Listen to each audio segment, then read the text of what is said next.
Fala pessoal, sejam bem-vindos a mais uma aula para o melhor curso da certificação CEA. Eu sou o Prof. Renan Duarte e só lembrando vocês, quem quiser ter acesso ao curso completo, com as apostilas em PDF, todos os slides utilizados em aula, mais de 1.100 questões comentadas em vídeo, materiais de resumo direcionados para a revisão e um banco com questões que caem na prova da CEA, cliquem aqui no primeiro link na descrição ou nos comentários fixados para que vocês conheçam o curso completo. No mais, peço para vocês deixarem o like, se inscreverem aqui no canal e desejo a vocês uma excelente aula.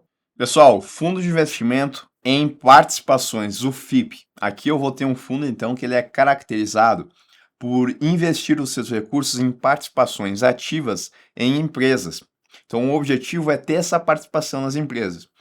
Essas empresas elas podem ter o capital aberto, podem ter o capital fechado ou ainda podem ser sociedades limitadas. Então o FIP ele é um investimento em renda variável, pois no mínimo 90% do seu patrimônio ele tem que ser investido em ações, bônus de subscrição, debêntures simples, notas comerciais e outros títulos e valores imobiliários que sejam conversíveis ou permutáveis em ações de emissão de companhia aberta ou fechada. Títulos, contratos e valores imobiliários representativos de crédito ou participação em sociedades limitadas, cotas de outros fundos de investimento e participações e cotas de fundo de ações que sejam classificadas como mercado de acesso. Tá? Então, é renda variável e o mínimo aqui é 90%, diferente de um fundo em ações, onde a gente tem que no mínimo é 67%, aqui é 90%. Além disso, tá, o FIP ele é constituído sob a forma de condomínio fechado. E somente investidores qualificados podem investir nesse tipo de fundo aqui.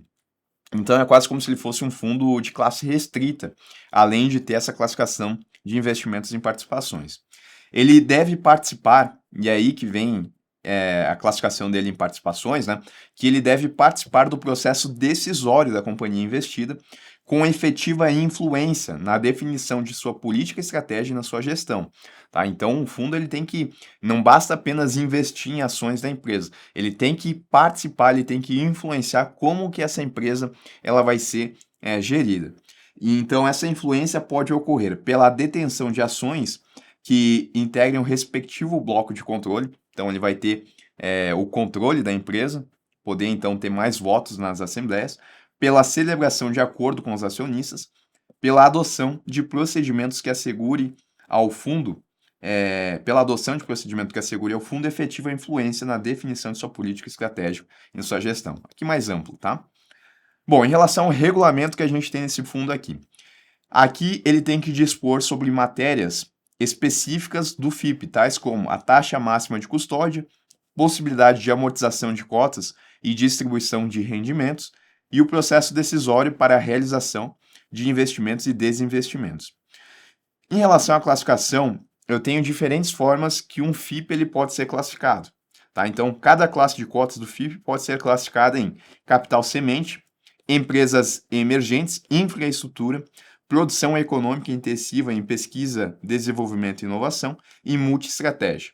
Aí a gente vai estudar cada uma dessas formas aqui. Características, então, do capital semente.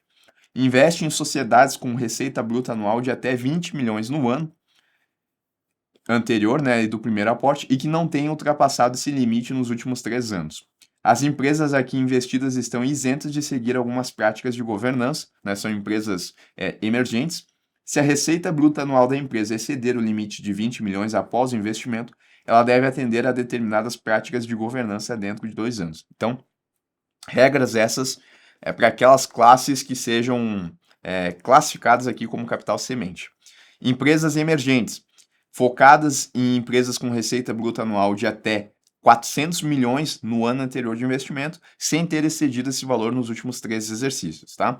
Então, a classe que vai ser classificada como empresa emergente, olha só como a gente pula aqui a receita bruta anual, Aqui, capital semente é ainda antes que emergente, na verdade, É uma empresa que está com um faturamento bruto bem inferior do que a legislação a classifica aqui como uma empresa emergente, que tem essa receita bruta anual de até 400 milhões no ano.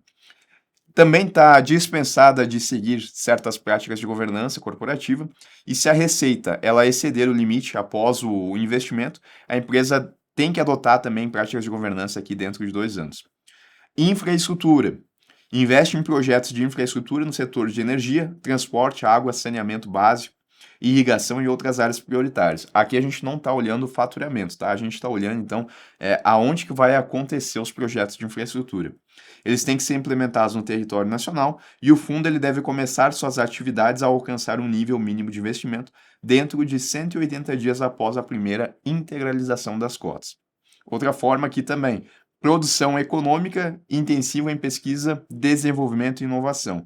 Ele é semelhante à categoria de infraestrutura, mas focado em projetos intensivos nessa área aqui de pesquisa e desenvolvimento. Multiestratégia, acho que o próprio nome entrega, né? Admite o investimento em diferentes tipos e portes de sociedade investidas. Pode aplicar em classes do tipo capital semente e empresas emergentes com certas dispensas de práticas de governança e, especificamente para investidores profissionais, pode alocar até 100% do capital em ativos no exterior, com condições regulamentares específicas, né? Lembrando que o FIP ele só pode ter investidores qualificados, mas investidores profissionais são investidores qualificados, né? Quando a gente olha lá aqueles critérios definidos pela CVM. Então, caso eu tenha aqui uma classe que seja restrita a investidores profissionais, aí pode alocar 100% do capital em ativos no exterior. Obrigações adicionais que a gente tem para o administrador. Primeiro, tá?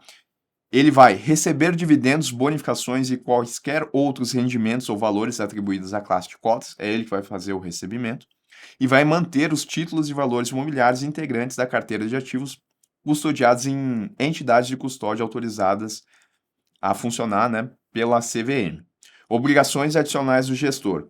Fornecer aos cotistas atualizações periódicas dos estudos e análises que permitam o acompanhamento dos investimentos realizados, objetivos alcançados, perspectivas de retorno e identificação de possíveis ações que maximizem o resultado de investimento. Vai firmar acordo de acionistas nas sociedades investidas, é uma das formas de participação, inclusive. Manter a efetiva influência na definição da política estratégica e na gestão da sociedade investida. Vai diligenciar para que sejam mantidos atualizados em perfeita ordem as suas expensas os livros de atas das reuniões dos conselhos consultivos, comitê técnicos e de investimento. Em relação às vedações, tá? Salvo a aprovação em assembleia de cotistas, a aplicação de recursos em sociedades nas quais participem o administrador, o gestor, os membros de comitê ou conselhos e cotistas titulares, de cotas representativas de 5% do patrimônio de classe. Então, não pode a aplicação de recursos nessas sociedades onde a gente tem a participação desses agentes aqui, além, né, dos titulares de cotas que representem 5% do PL.